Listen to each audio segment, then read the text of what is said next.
Bună! Hop, sunt eu, vecina ta. Și astăzi pare așa un mic haos aici în bucătăria mea.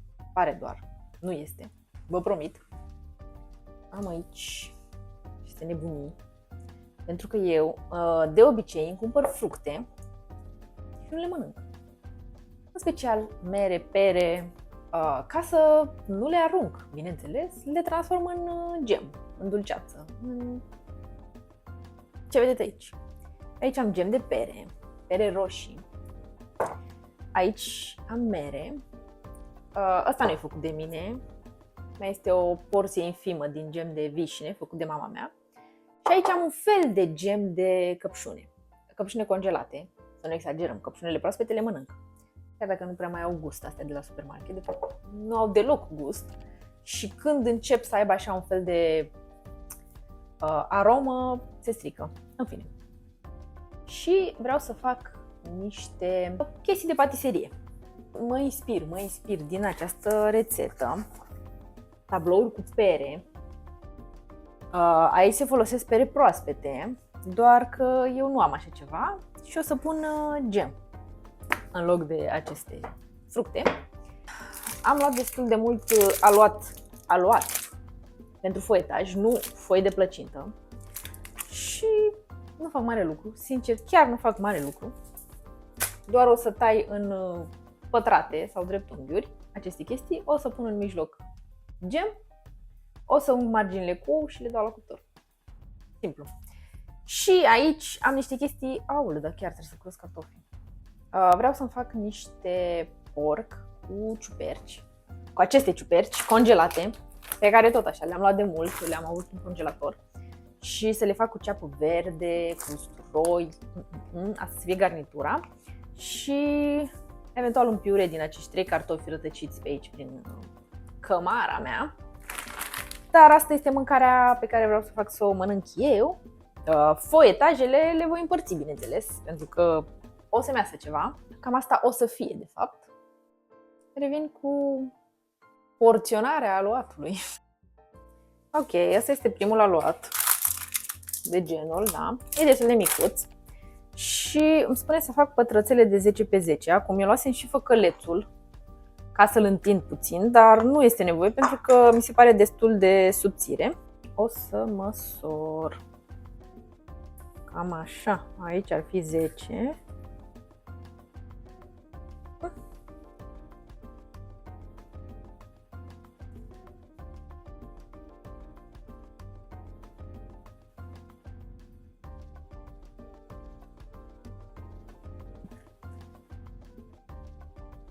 O să se umfle, o să fie foarte drăgălaș. Și o să încep cu acesta de mere.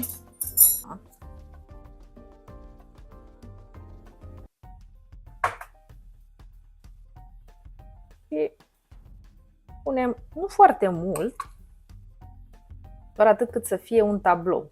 Adică lăsăm așa loc de ramă. Pentru că, din nou, am spus că este destul de subțire aluatul și nu vreau să-l încarc, adică vreau să se umfle, să fie ce trebuie.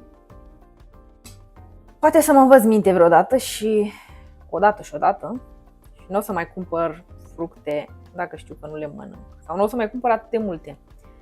De fapt, eu nu cumpăr foarte multe, de exemplu, tot ăsta este doar din 4 pere. 4 pere roșii, adică pere mici, pere chiar micuțe, nu ceva exagerat. Dar am un stomac mic, mă satur repede, habar n-am. Cuptorul este preîncălzit la 180 de grade și o să le coc vreo 20-25 de minute. Cam așa este și pe ambalaj, recomandarea de pe ambalaj. 15-25 de minute.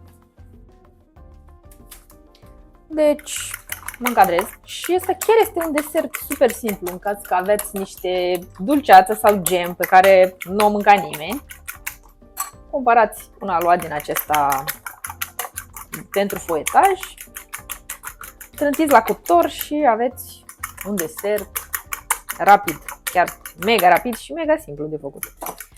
Bineînțeles că această foaie de aluat se poate face și de la zero, dar când este totul gata făcut, de ce să ne mai complicăm, nu? Și costă și mai mulți bani dacă o faci de la zero. În caz că nu și-a dat nimeni seama, dar ai nevoie de unt, destul de mult unt ca să faci nebunia asta. Și na, untul ăla poți să-l folosești pentru piure, poți să-l folosești pentru friptură de porc pe care o să o fac eu. Ce simplu! Și ca să fiu extra, eu o să pun și puțin zahăr. O să presar și puțin zahăr brun pe margine. Pentru că îmi place așa cum se caramelizează zahărul în cuptor. Chiar dacă este gemul dulce, nu e extrem de dulce. Și o să se completeze frumos. Și mi-am amintit că mai am puțină ricotta pe aici și niște gorgonzola pe care încă n-am deschis-o. Aveam de gând să o mănânc cu niște struguri, dar mi-a trecut pofta. După ce am cumpărat-o, bineînțeles. Așa că acum mi-am dat seama că gorgonzola merge cu perele. Da, gorgonzola se potrivește cu perele, așa că o să fac și niște tablouașe cu gorgonzola și gem de pere și ricotta, ca să-i dea așa o cremozitate decât. Pentru că gorgonzola asta, odată ce deschizi, nu prea mai poți să o ții mult timp în frigider deschisă. Așa că, da, de ce să se risipească? Când poate să se transforme în ceva foarte bun.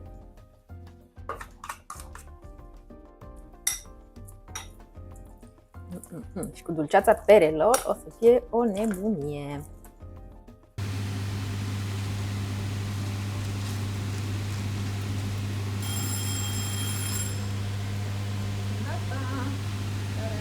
Nimic nu se pierde, totul se transformă. Am terminat și pe ziua de azi. Mi-au ieșit destule plăcințele, tablouașe, nu știu cum să le numesc. Chiar arăt. Sunt făcute cu două tipuri de aluat.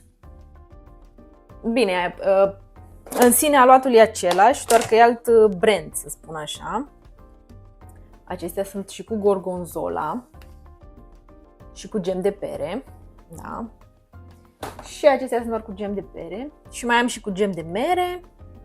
Și da, se vede, se observă diferența. Acestea sunt mai pufoase, a fost și aluatul mai gros, se vedea. Astea sunt de la început, cu aluatul acela mai subțire. Dar sunt la fel de bune. Miam, miam, miam. Și bineînțeles că mi-au mai rămas niște resturi pe care le-am rulat, le-am spiralat, le-am uns cu oul care mi-a mai rămas și le-am presărat cu zahăr brun. Și aia a fost. Astea sunt deserturile. O să se bucure multă lume de ele. Și bineînțeles că am și o cărticică. Kitchen. Încă n-am citit-o, o să încep chiar astăzi. Banana Yoshimoto. Știu că sună așa amuzant, dar ăsta este numele autoarei și sper să-mi placă, adică pare destul de ușor de citit, pare mai mult o poveste pe care cred că o să o termin într-o zi. Dacă doriți un desert rapid, cel mai rapid, deci mai rapid de atât, n-aveți cum. N-aveți cum. Cumpărați niște aluat pentru foietaj. Da? Bineînțeles că se poate face și de la zero, dar aveți nevoie de prea multe ingrediente.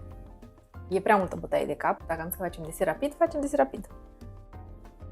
Și dacă aveți niște gem pe acasă, merge de minune. Așa că, da.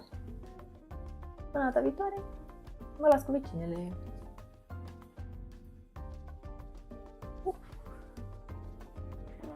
Vecinele!